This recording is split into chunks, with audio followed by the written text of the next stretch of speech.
Согласно Законот за судови, во член 74 е предвидено дека судија се разрешува од судската функција под 1 поради потешка дисциплинска повреда и под 2 поради нестручно и несовесно вршење на судиската функција под услови утврдени со закон.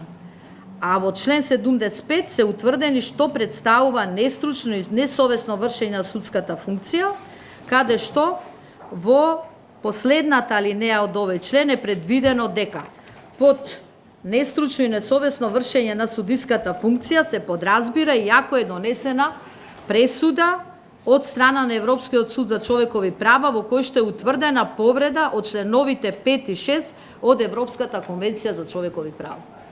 Како што и кажав и претходно, значи донесени се стотици пресуди каде што е утврдена повреда на човековите права согласно член 6 од Европската конвенција за човекови права, а до сега не е поведена ниту една постапка согласно законската регулатива против било кој судија кој што учествува во овие постапки, како нестручно и несовесно вршење на судиската функција.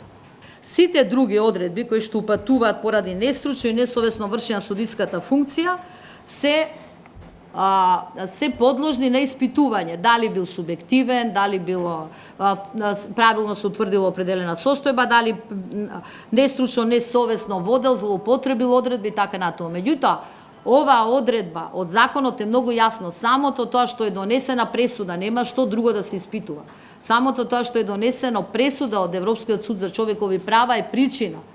Се рачуна како нестручно и несовесно работење е причина за разрешување судија. Тука нема дилема да се утврдуваат определени факти, дали е сторено или не е сторено, субјективно, објективно и така натаму, да се утврдуваат факти, па тука да може и да се манипулира со некои работи. Оваа одредба е јасна дека самото донесување на пресуда представува причина.